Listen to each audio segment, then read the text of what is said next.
Ça, c'est vous, à la veille des vacances, en train de chercher des billets d'avion.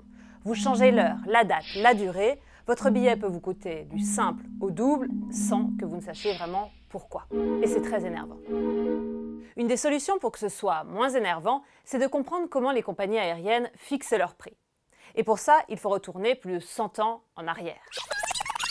Le 1er janvier 1914, à Saint-Pétersbourg, en Floride, un homme, Abraham Field, 47 ans, devient le premier passager payant de l'histoire.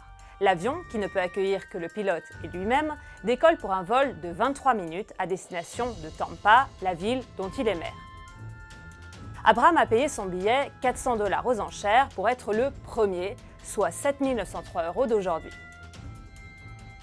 À cette époque et dans les années qui suivent, les voyages touristiques en avion, c'est un peu comme les voyages touristiques dans l'espace aujourd'hui. Les billets coûtent en gros tous le même prix, cher, et ils sont réservés aux très riches. Petit problème pour les compagnies, le nombre de personnes riches est limité. Et si on veut vendre beaucoup de billets d'avion, il faut également en vendre à des personnes moins riches. Et donc, il faut que ces billets soient moins chers. Alors, dès les années 50 aux États-Unis, les compagnies aériennes introduisent deux types de billets.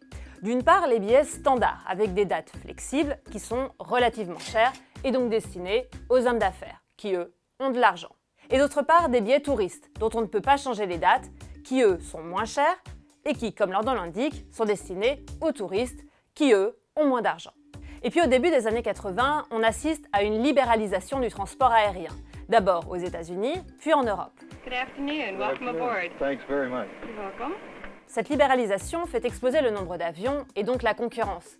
Elle permet aussi aux compagnies de choisir leur destination, le nombre de passagers qu'elles veulent embarquer, l'horaire de leur vol. Mais elle leur donne aussi et surtout la possibilité de multiplier le nombre de tarifs différents pour un même trajet. Possibilité qu'elles vont utiliser à fond. Mais alors, comment sont fixés ces tarifs? Moi, j'aime bien prendre l'avion. Dans un avion, un siège a une valeur périssable, c'est-à-dire que lorsque l'avion ferme ses portes, il ne vaut plus rien s'il est vide. Fermez pas. Désolé, monsieur, mais l'avion est complet. L'objectif d'une compagnie aérienne va donc être de lui donner de la valeur et de faire en sorte qu'il lui rapporte un maximum. Pour fixer le prix des billets, elle va d'abord établir une sorte de grille tarifaire pour chaque vol, c'est-à-dire un panel de tarifs adapté à tous les profils de voyageurs dont les besoins sont différents. Ça s'appelle le pricing, et ça s'appuie sur deux choses. D'abord, ces tarifs varieront en fonction de critères que le client pourra choisir. Par exemple, le service à bord et les prestations. Un passager pourra choisir d'avoir des bagages compris, un repas ou un siège confortable. Et cela jouera forcément sur le prix de son billet. Prenons un Airbus A380 d'Air France volant de Paris à New York. Les 516 sièges de l'avion seront divisés en 4 classes qui paieront un tarif différent car ils auront accès à une prestation différente.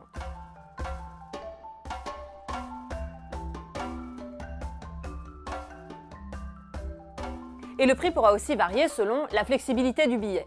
On paiera alors la possibilité de changer d'avis. Ce sera forcément plus cher car la compagnie aura conservé des places pour les indécis sans savoir si finalement ils se présenteront ou non à l'embarquement. Et cette incertitude a un coût. Ensuite, les prix pourront varier en fonction du profil des passagers. Profil que les compagnies peuvent connaître grâce à leurs critères de réservation. On n'utilise pas des données individuelles ou nominatives. C'est-à-dire qu'on ne va pas aller chercher le voyage de monsieur untel ou de madame untel. En revanche, on a tout l'historique de l'ensemble des voyages et de savoir par exemple combien de temps les gens à l'avance en moyenne réservent pour aller à New York ou pour aller à Marseille ou pour aller à Johannesburg. En fonction des destinations, des périodes de l'année, on n'a pas le même profil de demande et donc on adapte aussi nos pratiques à ces différentes périodes selon les lignes. Et la différence de prix va souvent se jouer entre un voyageur d'affaires et un touriste. En fonction de vos dates de vol ou de l'heure à laquelle vous voulez prendre votre avion par exemple, la compagnie adaptera ses prix.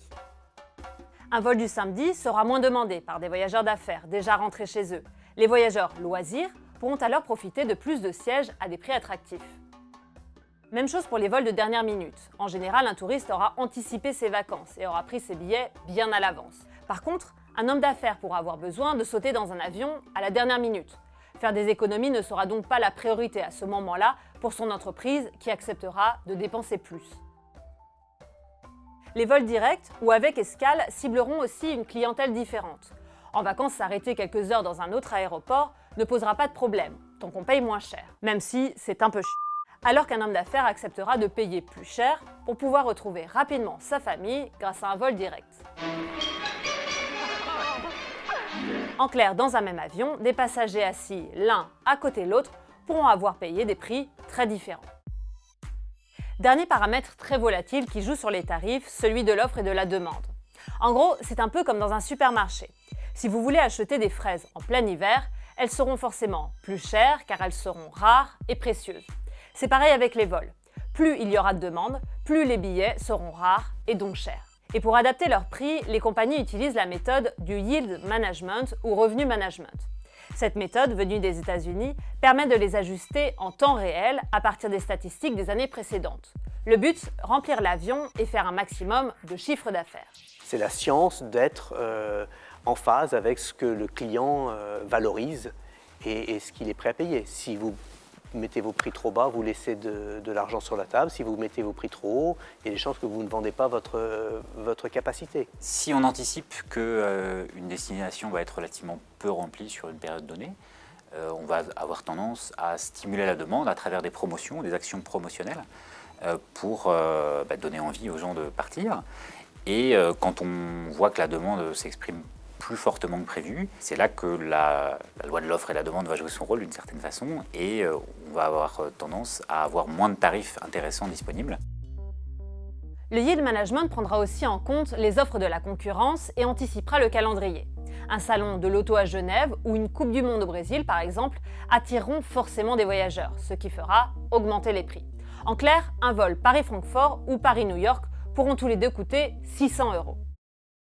Mais ce n'est pas comparable, car les critères de ces billets pourront être très différents comme on vient de le voir, ce qui jouera sur les prix. Ça y est, on décolle. Enfin, j'espère. Bon, bah ça va. On pourrait penser que tout ça, c'est une façon de manipuler les clients. Des clients qui ont d'ailleurs souvent l'impression de se faire arnaquer, car ils ne savent pas vraiment ce qu'un billet devrait coûter. Pour savoir si, entre guillemets, on se fait arnaquer ou pas, la meilleure façon, c'est de bien connaître son marché. C'est un peu la même chose que quand vous regardez les pubs pour votre hypermarché.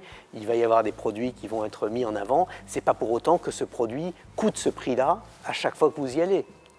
Il y a des promotions. Il ne faut pas mélanger une promotion qui cherche à stimuler de la demande avec un prix qui est constant dans le temps.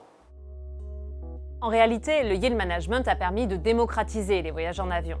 C'est parce que certains prix sont très élevés que d'autres peuvent être très bas. C'est parce que la compagnie fait payer très cher les classes business et affaires que les classes éco pourront voyager plus facilement. D'une façon générale, les prix des billets d'avion ne cessent de baisser et rien qu'en 2016, ils ont perdu 38 € en moyenne par rapport à 2015, selon les chiffres de l'Association internationale du transport aérien. Alors quelques petits conseils pour réserver un billet le moins cher possible. D'abord, il faut vous y prendre à l'avance. Les réservations moins chères de dernière minute sont finalement un mythe. Autre conseil, être flexible sur ces dates de réservation et enfin bien connaître le marché pour guetter les meilleures promotions.